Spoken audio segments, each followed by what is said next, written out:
Se você está em busca da tão sonhada liberdade financeira e está começando a investir agora na Bolsa de Valores, eu vou te apresentar e analisar na prática 5 ótimos fundos imobiliários que custam até R$ 10 e que são ótimos pagadores de dividendos. É importante deixar bem claro que este vídeo ele é totalmente educativo e tem o objetivo principal de trazer alguns dos melhores fundos imobiliários da Bolsa de Valores e avaliar junto com você, justamente para você entender como funciona uma análise fundamentalista e começar a avaliar os seus próprios ativos daqui para frente. E os fundos imobiliários eles são separados por duas grandes categorias, sendo os fundos de tijolos e os fundos de papéis. Ou seja, os fundos de tijolos, eles investem diretamente nos imóveis físicos, ou seja, aqueles que já estão construídos. E os fundos de papéis, eles investem na dívida do imóvel, ou seja, na construção dele. E há pouco tempo criaram uma nova classe, sendo a dos fiagros, que tem um tempo de existência aí de até uns 5 anos, que são os fundos de investimentos nas cadeias produtivas agroindustriais, que se resume a um fundo que reúne recursos de diversos investidores para aplicar no segmento do agronegócio, sendo este um dos principais motores da economia brasileira. E esses ativos podem ser imóveis rurais, títulos de crédito do agronegócio, como por exemplo os CRAs e as LCAs, e a participação em empresas do mesmo setor. E a minha proposta aqui é trazer 5 fundos imobiliários e analisar junto com você. Então, eu selecionei 2 fundos de tijolos, 2 fundos de papéis e um fiagro. Mas antes, vamos recordar sobre os 7 indicadores que eu particularmente gosto de levar em consideração na hora de avaliar um fundo imobiliário. E o primeiro indicador é o P sobre VP, e basicamente diz se o fundo está caro ou barato. Eu sempre olho para ver se está entre 0,85 e 1,15. O segundo é o Dividend Yield, para fundo de papel de 8 a 15%, para fundo de tijolo de 7 a 13% e o fiagro de 8 a 15%. Liquidez diária. Eu gosto dos fundos acima de R$ 1 milhão e o patrimônio líquido acima de 1 bilhão, mas é claro que tem algumas exceções. Vacância física até 10% para fundo de tijolo e fundo de papel não existe. E a distribuição geográfica e diversificação, que é um dos indicadores mais importantes, principalmente para fundos de tijolos, acima de 5 móveis e que esteja diversificado em vários estados. E para finalizar, o tempo de existência, no mínimo 4 anos, com exceção aos fiagros, pois é uma classe de ativos um pouco mais recente. Dito isso, os 2 primeiros fundos pertencem à classe dos fundos de papéis e eu quero começar pelo BTCI11. Este é um fundo que está em minha análise há um bom tempo e eu vejo poucas pessoas falando sobre ele. Hoje está custando por volta de 9,37, está com um deságio de 8%, ou seja, está custando abaixo do que realmente está valendo, pois está com um P sobre VP de 0,92. Distribuiu uma média de 12,29% de dividendos nos últimos 12 meses e está com uma liquidez diária acima de 1,75 milhões de reais. E teve uma variação de 15,57% nos últimos 12 anos. E se formos avaliar o desempenho do fundo baseando-se somente pela cotação, é possível ver que nos últimos 5 anos apresentou uma valorização muito acentuada, saindo da casa dos R$ 5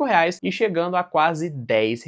Então, se você tivesse investido R$ 1.000 lá em 2020, hoje teria uma valorização de R$ 908, ou seja, um retorno de quase 91%. Isso considerando se você tivesse reinvestido todos os dividendos também. É um fundo que pertence ao BTG Pactual e possui uma média de 192 mil cotistas e distribuiu 10 centavos de dividendos por cada cota no último mês. E possui um valor patrimonial acima dos R$ 1 bilhão, e como no fundo de papel não possui vacância física, se encontra totalmente zerada. É sempre muito importante avaliar o desempenho dos dividendos nos últimos anos, para ver se em algum momento não teve aquela oscilação muito brusca, pois pode acontecer de um fundo vender algum ativo ou realizar a aquisição de um novo imóvel ou dívida e fazer com que naquele momento o dividend yield ele vá lá nas alturas e depois volte a ficar um pouco normal, ou seja, caia novamente. Mas neste caso é possível observar que o fundo está bem tranquilo quanto a isso, pois se mantém estável na distribuição. O BTCI11 tem mais de 99,5 milhões de cotas emitidas no mercado e tem uma distribuição de 79% em créditos imobiliários e o restante estão em alguns outros FIIs, pois além de ter os contratos em dívidas, tem contratos de outros imóveis também. E um ponto interessante de avaliar é sobre a duration, ou seja, o tempo de existência dos contratos desses papéis. E hoje está com uma duration de mais 56% do portfólio com mais de 5 anos de duração, e isso é muito legal de ser avaliado no fundo. O próximo fundo é o KNSC11, que também pertence à classe de fundos de papel e está custando por volta de R$ 8,70. Tem um dividend yield acima de 13% e está com um desconto de 1%, tem uma uma liquidez diária de 4,58 milhões de reais e teve uma variação de 13% nos últimos 12 meses. Tanto que no acumulado dos últimos 5 anos teve uma valorização de 64%, isso levando em consideração o reinvestimento dos dividendos. Possui mais de 230 mil cotistas presentes e existem mais de 202 milhões de cotas emitidas no mercado. E além de ter distribuído 9 centavos de dividendos, possui um valor patrimonial de 1,77 bilhões de reais. Então é um fundo que tem uma alta riqueza líquida. Os seus dividendos não sofreram muitas oscilações nos últimos anos e isso é muito bom. E uma informação bacana para te informar, e isso serve para todo fundo imobiliário, é sobre a data com. Ou seja, se você tivesse comprado cotas de KNSC11 até o dia 31 de outubro, você já iria receber os dividendos no dia 13 de novembro. A sua distribuição de ativos está muito focada nos CRIs, passando dos 104% e tem quase 5% de caixa, justamente para aproveitar novas oportunidades de investimentos e até mesmo porque a renda fixa está muito boa, porque a taxa Selic está em 15%, então vai ter uma rentabilidade interessante. E é um fundo que eu venho gostando bastante e tem indicadores muito fortes. Agora nós vamos avaliar dois fundos de tijolos e eu já quero começar pelo GER11, que é um dos meus queridinhos da Bolsa de Valores. O nome dele era antes GALG11, mas em 2024 ele atualizou para GER11 devido às novas estratégias de mercado dos administradores do fundo. Está custando por volta de R$ 9,00 e com um desconto de 3%, distribuiu uma média de 11% de dividendos nos últimos 12 meses e teve uma valorização de 11,39% no último ano. E você vê o quão o fundo é movimentado olhando para a liquidez diária dele, que está na casa dos 5,8 milhões de reais. Possui mais de 407 mil cotistas, possui uma vacância zerada, o que significa que todos os imóveis estão alocados no momento e tem um valor patrimonial de 2 bilhões de reais e distribui uma média de 8 centavos por cada cota no último mês. E além de ter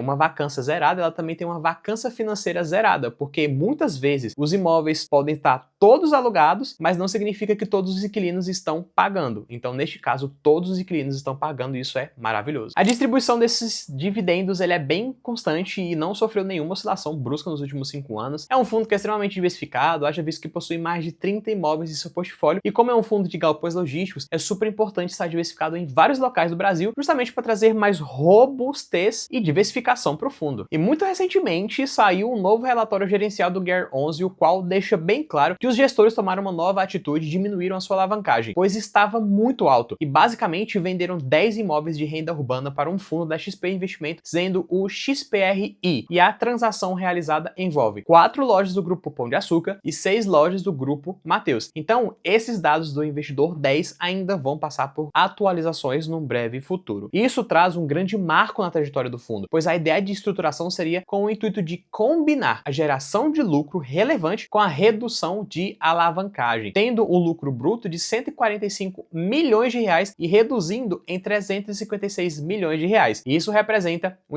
impacto positivo para o valor patrimonial do fundo. O próximo fundo em questão é o GGRC11. E eu vejo que poucas pessoas andam falando sobre ele, mas é um fundo de tijolo muito interessante. Hoje está custando por volta de R$10 e distribuiu uma média de 10,93% de dividendos nos últimos 12 meses. Tem uma liquidez de 7,25 milhões e além de estar com um desconto de 9%, teve uma variação anual de 10,11%. É um fundo que está presente no segmento de galpões logísticos e industriais, tem mais de 190 mil cotistas presentes e distribui uma média de 10 centavos por cada cota. Tem uma vacância ali de 4,92%, o que está controlada e também está dentro do nosso limite de avaliação e tem um valor patrimonial de quase 2 bilhões de reais. A distribuição dos dividendos parece ser bem discrepante no curto prazo, mas você observa que assim que o fundo ganhou mais poder no mercado, se manteve bem, e um dos indicadores mais importantes de um fundo de tijolo são a distribuição geográfica. E este fundo está presente em mais de 10 estados e possui mais de 30 imóveis em carteira, com uma concentração maior, obviamente, no estado de São Paulo. E para finalizar a nossa carteira com 5 fundos imobiliários, nós temos o SNAG11, que pertence à classe dos fiagros. Hoje está custando por volta de R$ 9,66 e distribui uma média de 13,66% nos últimos 12 meses de dividendos. Apresenta uma liquidez diária de 1,72 milhões de reais e além de estar custando 5% abaixo do que deveria valer, obteve uma valorização anual de 16,39%. Esse é um fundo muito novo na Bolsa de Valores e teve o seu IPO no segundo semestre de 2022, então só existe há 3 anos, mas que desde lá teve uma valorização de 47% aproximadamente. É um ativo da Suno e possui mais de 114 mil cotistas e um valor patrimonial de 620 milhões de reais. E com mais de 60 milhões de cotas emitidas, distribuiu uma média de 12 centavos por cada cota. A distribuição dos dividendos sofreu uma leve acentuação, mas logo que o fundo se estabeleceu, manteve a distribuição dos dividendos consistentes. Como é um fundo que está focado em ativos da renda fixa, ou seja, 84% em CRAs, um caixa de 2% e 8,1% em imóveis físicos, possui então uma vacância ali de 0%. Seu principal indexador é o CDI, por isso que o dividend yield está bem alto, passando da casa dos 12% ao ano, pois como a Selic está alta, ativos indexados a dívidas estão com esse indicador um pouco mais acentuado. É claro que para a gente se aprofundar mais ainda, seria interessante entrar nos relatórios gerenciais de cada fundo e fazer uma análise um pouco mais minuciosa. Inclusive, se você quiser que eu avalie algum fundo com mais profundidade desses 5 que eu falei aqui, deixe aqui nos comentários qual seria o fundo e o mais votado eu irei avaliar com vocês. Ou seja, aquele que mais for comentado, eu vou avaliar. E olha só que interessante, com apenas R$ 50 você já conseguiria construir uma boa e diversificada carteira de investimentos lá na Bolsa de Valores. É claro que o ideal não é você ficar investindo somente em fundos base 10, ou seja, que custam até R$ 10. Tem muitos outros fundos imobiliários que custam mais de R$ 100 ou próximo disso, que são muito diversificados e entregaram um dividend yield muito interessante nos últimos anos. E claro que fará total sentido para diversificar a sua carteira e trazer também mais robustez para ela. Eu sei que naturalmente olhamos para os fundos de base 10 para investir, pois realmente é o que pode estar cabendo no seu orçamento, no seu bolso agora, principalmente se você vem formando a sua reserva de emergência e focando mais nas suas metas de curto e de médio prazo, ou seja, o seu foco ainda está mais na renda fixa. Todavia, eu espero que daqui para frente você possa começar a enxergar o poder da renda variável e o quão acessível é para começar a investir. E você não precisa começar comprando 5 fundos imobiliários de uma única vez. Comece comprando 2 fundos base 10 e vai sentindo o movimento do mercado. Com o tempo, você irá aumentando mais ainda os seus aportes na renda variável e poderá colocar outros ativos com maiores qualidades na carteira, porque você não pode somente olhar o valor que está sendo negociado, você precisa olhar para a qualidade do fundo. Inclusive, deixa aqui nos comentários como está a sua carteira de investimentos ou se você está começando a investir agora. Prometo que irei interagir com todos vocês. Muito obrigado por ter assistido este vídeo até o final. Eu me chamo Guilherme Lisboa e eu te aguardo no próximo conteúdo.